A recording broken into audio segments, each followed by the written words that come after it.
শুনলেন। ইমানদারের পরীক্ষা হলো তিনটা। ও মুসলমান, তিনটা কি কি শুনলেন? এক নম্বর, যখন তার সামনে কোরআন তেলাওয়াত করা হবে, বাম দিকে আর স্তন রয়েছে, স্তনের নিচের নরম মাংসটা থরথর করে কাঁপবে। যদিও না কাঁপে বাবা, ও দরদি মুসলমান, যদিও না কাঁপে, তাহলে তার গায়ের লোমগালা খাড়া হয়ে যাবে। তাও যদি না হয়, কিন্তু কোরআন শোনার সঙ্গে সঙ্গে সে নিজেকে বড় আনন্দিত মনে করবে। কিন্তু আমাদের ভিতরে এই তিনটে আছে বলে মনে হয়। কথা বলেন না কেন? আছে বলে মনে হয়। কোরআনের কত দাম জানেন? কোরআনের মূল্য কত জানেন? এই দেখেন, আমেরিকা, ইউরোপ, আপনার কি বলে, অস্ট্রেলিয়ার মাটিতে একটা ঘটনা শুনেলেন। 2024-এর ঘটনা বলছি বাবা। মুসলমান দরদি, অস্ট্রেলিয়া, ইউরোপ, আমেরিকার ঘটনা শুনেলেন। এই 2024 সাল যেদিন পড়েছে, সেই দিনের ঘটনা আপনারা সকলেই জানেন। অস্ট্রেলিয়ার সব থেকে বড় পাদ্রী, খ্রিস্টানদের বড় পাদ্রী যিনি ছিলেন, ও মুসলমান, যার লক্ষ লক্ষ মুরিদ ছিল রে বাবা, সেই মুরিদদের সামনে কোরআনের ভুল ধরতে গিয়েছিল। কিন্তু আল্লাহ নিজেই চ্যালেঞ্জ ছুড়ে দিয়ে বলেছেন, জালিকাল কিতাবুল লা রাইবা ফীহি, এ কোরআনের মধ্যে কোনো ভুল নাই। এ কোরআনের ভুল তো দূরের কথা, ভুলের কোনো অবকাশ নাই। কি গো, কোরআনের মধ্যে কোনো ভুল আছে? যারা বলো ভুল আছে নাই। যে কোনো লিখক ওই যখন লিখে, সর্বপ্রথম কিন্তু যখন লিখক লিখে প্রথমেই ভুল বলে দেয়, বলে দেখেন ভুল ত্রুটি হলে আল্লাহ ক্ষমা করবেন, মাফ করবেন, আর আপনারা আমাকে জানিয়ে দেবেন। কিন্তু প্রথমেই আল্লাহ চ্যালেঞ্জ দিয়ে বললেন, এ কোরআনের মধ্যে ভুলের কোনো অবকাশ নাই। মুসলমান দরদি, অস্ট্রেলিয়ার সব থেকে বড় পাদ্রী ছিলেন, যার নাম হলো কি আপনারা জানেন? কি গো, জানেন আপনারা? কে বলতে পারবেন বলুন দেখি? এই দেখেন, কদিন হলো 10,000 মুরিদদেরকে একসঙ্গে নিয়ে ও মুসলমান কলমা পড়ে মুসলমান হয়ে গেল। তার নাম কিছু নয়, তার নাম হলো ডেভিড গোল। কি নাম বললাম? তোরা বল কি না? ডেভিড গোল। তিনি বললেন, দুনিয়ার মানুষ শোনো, কোরআনের ভুল ধরতে আমি গিয়েছিলাম, কোরআনকে রিসার্চ করে দেখলাম, কোরআনের মধ্যে যা কিছু আছে পৃথিবীর জমিনে সবকিছু তাই রয়েছে। ওই কোরআনে যা আছে আল্লাহ আসমান এবং জমিনের মধ্যে গোটা পৃথিবীতে দিয়েছে। আমি ভুল ধরার চেষ্টা করেছিলাম, মুসলমানদেরকে হেনস্থা করব মনে করেছিলাম, কিন্তু না না না, এই কোরআন আমাকে ভুল শুধরে দিয়ে, আমাকে হেনস্থা করে দিয়ে আল্লাহ তার রাসূলের কলমা পড়ে মুসলমান তৈরি করে নিয়েছে। জোরে বলুন সুবহানাল্লাহ। এই কোরআনের মর্যাদা কত জানেন? এই কোরআন কি জিনিস আপনারা আজকে শুনলেন। আজকে গোটা ওয়ার্ল্ডের মাটিতে বেঈমানদের তো এমনি মাথা ব্যথা হয়নি। আজকে তারা একটাই চাল চালিয়েছে, বলে মুসলমানদেরকে যদি হত্যা করতে হয়, মুসলমানদেরকে যদি খতম করতে হয়, মুসলমানদেরকে যদি ধ্বংস করতে হয়, মুসলমানদেরকে যদি মেরে দিতে হয়, মুসলমানদেরকে যদি দুনিয়া থেকে শেষ করে দিতে হয়, একটাই কারণ, মুসলমানদের মেন অস্ত্র, সেটাকে বন্ধ করে দিতে হবে। বলে বন্ধটা কি? বলে সে অস্ত্রটা কি? সে অস্ত্রটা হলো কোরআন। কিন্তু আমি বলবো, বাপরে, এই কোরআনের মালিককে একবার চিনিয়ে বলুন দেখি, কে? কোরআনের মালিক তো কেউ নয়, কোরআনের মালিক হলেন একজন আল্লাহ। আল্লাহ নিজেই বলেছেন, ইন্না নাহনু নাযালনা যিকরা ওয়া ইন্না লাহু লাহাফিজুন। আমার আল্লাহ বলেছে, এই কোরআনকে কেউ যদি হেফাজত না করে, আল্লাহ হলেন তিনি কোরআনের মালিক। এই কোরআনের হেফাজতের দায়িত্ব তিনি নিয়ে নিয়েছেন। আজ আমি আপনাদেরকে বলবো, গোটা ওয়ার্ল্ডে চাইছে কোরআন থবে না, কিন্তু মুসলমান গো শুনে নিন, এ কোরআনকে শেষ করা যাবে না। ভারতবর্ষের ইংরেজ 200 বছর রাজত্ব করেছিল। কত বছর ধরে বলুন? কত বছর? কথা বলেন এরা? 200 রাজত্ব করতে করতে ওই ইংরেজের মাথায় ভূত চেপে গেল, বলে মুসলমানদের কোরআনকে শেষ করে দিতে হবে। চক্রান্ত শুরু। এদিকে সেদিকে গিয়ে তারা কোরআনকে কিনতে শুরু করে দিল রে বাবা। কোরআন কিনা হয়ে গেল, নীল নদে ভাসিয়ে দেবে, পুড়িয়ে দেবে, মুসলমানদেরকে কোরআন পড়তে দেবে না। কিন্তু আমার আল্লাহ এই তো কোরআনের মালিক। আল্লাহ তাবারাক ওয়া তাআলা বললেন, বেঈমান, হাজার চেষ্টা করলে কোরআনকে শেষ করতে পারবে না। তার কারণ হলো কি জানেন? ইংরেজ বেঈমান যখন গোকুলচক মাদ্রাসায় এসে বলল, গো তোমাদের কোরআন গেলা পুরনো হয়ে গেছে, নতুন করে আমরা ব্যান্ডিং করে দিয়ে যাব। হেড মাওলানা ডাক দিয়ে বলল, বেঈমান, কোরআন নিবি, কাগজের টুকরো নিয়ে যা, নিয়ে যা। তার মানে কাগজের টুকরো কি হবে? হ্যাঁ, বলে আরে বেঈমান, এই মাদ্রাসায় কোরআনের মেশিন আছে, তা তুই জানিস? কি গো, কোরআনের মেশিন আছে না নাই? জোরে বলুন, আছে না নাই? বলে কোরআনের আবার মেশিন হয়? বলে হ্যাঁ, দেখতে চাই? ওই দেখি। এই দেখে যখন বলো রে বাবা, ও মুসলমানটা হাফেজ ইনামুল ডাক দিয়ে বলছে, আব্দুর রহমান, আই রে বেটা, 10 থেকে 20 পারা পর্যন্ত, 1 থেকে 10 পারা পর্যন্ত শুনিয়ে দে। ও মুসলমান আবার ডাক দিয়ে বলে, আব্দুল জব্বার, তুই 10 থেকে 20 পারা শুনিয়ে দে।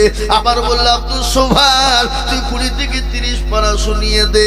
গট গট গট গট গট গট গট গট করে শুনিয়ে দে। শুনিয়ে দেওয়া হলো। ইংরেজ বেঈমান দরদিরে আমার আপনার ভয়ে তত্তর করে কাঁপিয়ে পালিয়ে গেল। বলে, সর্বনাশ, এ কোরআন মুসলমানদের কাছ থেকে আলাদা করা যাবে না। কেন যাবে না?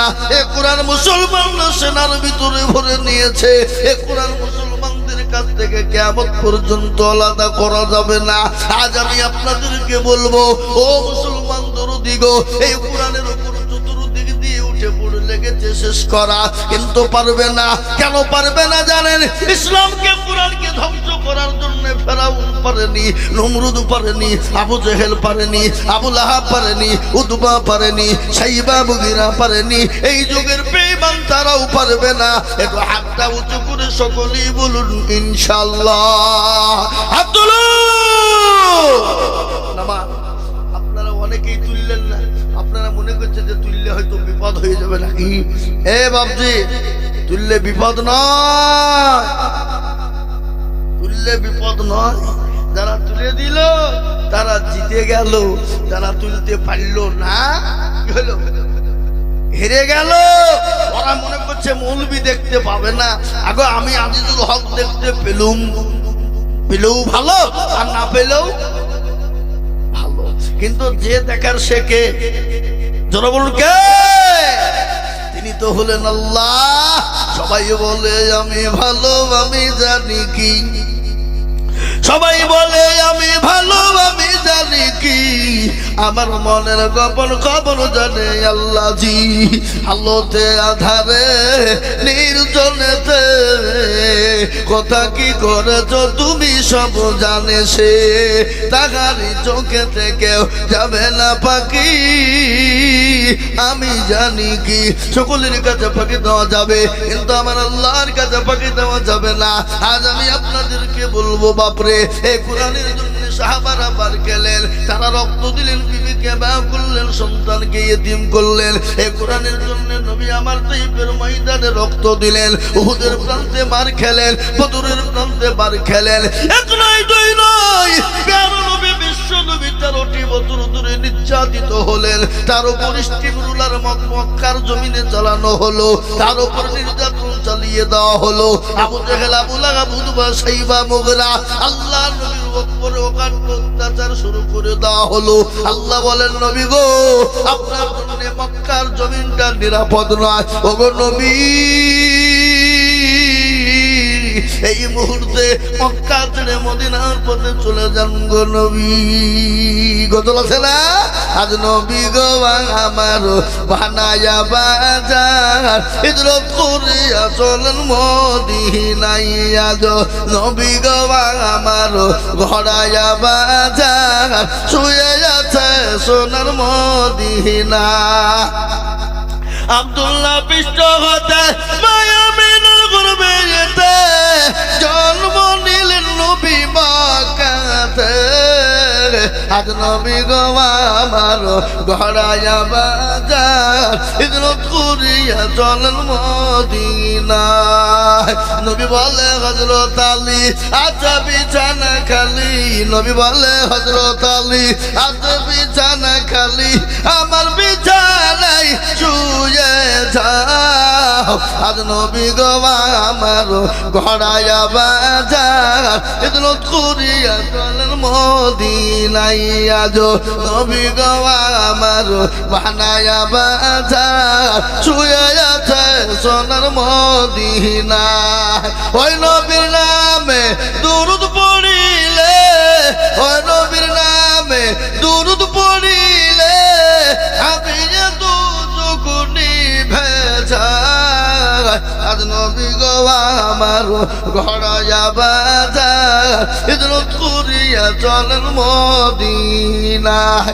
ও মুসলমান দরদি আমার ভাইয়েরা, আল্লাহ নবী 13টি বছর ধরে নির্যাতিত হলেন, মার খেলেন, তাইফের বৈদের রক্ত দিলেন, এমনকি নিজের জন্মভূমি ত্যাগ করে মক্কা ছেড়ে মদিনার পথে গেলেন। বিশ্ব নবী যেদিন মক্কা ছেড়ে মদিনার পথে যাবে, বিশ্ব নবী বারংবার কাবার দিকে তাকায়, আর আমার নবীর চোখের পানি ঝরঝর ঝরঝর করে ঝরে যায়।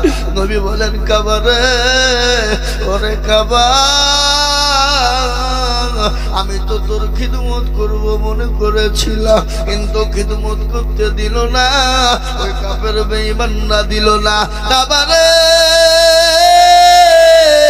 আমি আবার আল্লাহ চাইলে ফিরে আসবো। বিশ্ব নবী বুক ভরা নিয়ে, চোখে পানি ভরা নিয়ে নিজের জন্মভূমি ইসলামের জন্য ত্যাগ করে চলে গেলেন।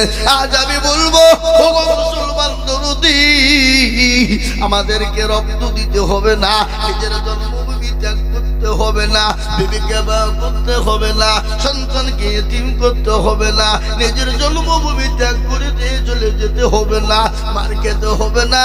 আজ আমি আপনাদেরকে বলবো বাপরে, গোটা পৃথিবী চাইছে কোরআন থবে না, আর আজ এই কোরআন যদি না পৃথিবীতে থাকে মুসলমান বেঁচে থাকতে পারবে না। এই কোরআনকে বাঁচানোর জন্য আমি আজিজুল হক সারা পশ্চিম বাংলা নয়, আসাম, ত্রিপুরা, মেঘালয়, মণিপুর, উড়িষ্যা, বিহার, ঝাড়খণ্ড, পশ্চিম বাংলা, বাংলাদেশ পর্যন্ত ভারতবর্ষের বিভিন্ন রাজ্যে রাজ্যে ঘুরি এবং বাংলাদেশ পর্যন্ত আমি মানুষের কাছে আল্লাহর কোরআনের খিদমতের জন্য লাখ লাখ লাখ লাখ টাকা করে বলি। আজ আমি আপনাদেরকে বলবো, ও গো গোকুল চকওয়ালারা, আল্লাহর কোরআনকে ভালোবাসেন কারা, আল্লাহর দিনকে ভালোবাসেন কারা, আল্লাহর দিনের খিদমত করবেন কারা, কোরআনকে ভালোবাসেন কারা, কোরআনকে ভালোবাসা করেন কারা, কোরআনের খিদমত করবেন কারা, কোরআনের হেফাজত করবে কারা, এই কোরআনকে বাঁচানোর জন্য আমি আজিজুল হক আপনাদের কাছে একটু হাত পেতে দেব। আমি বহু জায়গায় লাখ লাখ টাকা করে বলি, আজ আপনাদের কাছে লাখ লাখ টাকা চাবো না। বহু টাকা বহু দিকে চলে গেছে, বিবি বাচ্চার পিছনে চলে গেছে, ছেলে মেয়ের পিছনে চলে গেছে, বন্ধু বান্ধবীর পিছনে চলে গেছে, ডাক্তারের দোকানে হাজার হাজার টাকা চলে গেছে। কিন্তু নবী বলে গেলেন, রাসূলুল্লাহ নবী বলে গেলেন, সাদাকাতু রাতুল বালা, সদকা করলে বালা দূর হয়ে যায়, মুসিবত দূর হয়ে যায়। তাই এই কোরআনকে বাঁচানোর জন্য সর্বপ্রথম 10 জন দরুদীকে বলবো, বাপরে ও আল্লাহর পেয়ারা বান্দা, আল্লাহর কোরআনের জন্য আমি একবার তাকবীর দেব, আর তাকবীর দেওয়ার সঙ্গে সঙ্গে 10,000 টাকা। আমি একবার তাকবীর দিয়ে বলি, নারাই তুমি। ইনশাআল্লাহ এই মজলিসের ভিতরে ডানে বায়ে পিছনে সামনে উপরে নিচে সর্বপ্রথম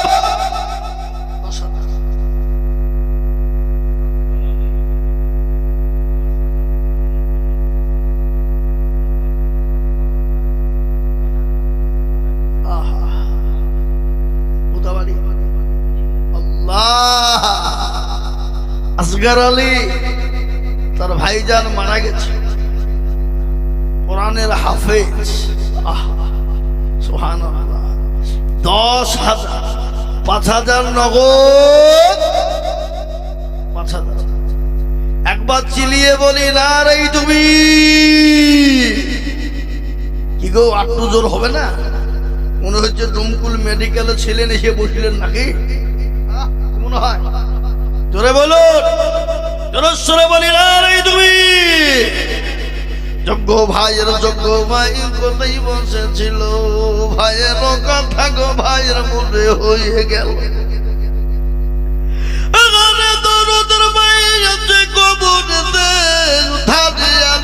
ভাই ভাইয়ের দানেতে আরো দোয়া করি তাহার ভাইয়ের কারণ, ভাইকে কবরেতে দিও সুখের বাঁধন। এরকম ভাই যদি আরো গো হইত, ভাইয়ের কথা গো ভাইয়ের মনে পড়ে যেত। আরো দোয়া করি আমি করি শত শত, ভাইকে তুমি বানিয়ে দিও হযরত আলীর মতো। আল্লাহুম্মা আমিন। এই দেখেন 1 নম্বর হয়ে গেল 10,000 টাকা। আমি আপনাদের ভিতরে 10 জন দরুদের কাছে 10 টাকা দান করে টাকা দিতে চেয়েছিলাম। বলে হুজুর গো আমার কাছে জান আছে কিন্তু মাল নাই, আমি পরে বলবো করে দিয়ে দিয়ে দিয়ে দিয়ে দিয়ে আল্লাহর কোরআনের জন্য হাতটা বাড়িয়ে দেব। হুজুর আমার ভাই চলে গেছে, আমার মা চলে গেছে, আমার জুলুম দুঃখিনী দরদিনী মা কবরে চলে গেছে, আমার বাপ চলে গেছে, আমার মা বাপের চললে আল্লাহর কোরআন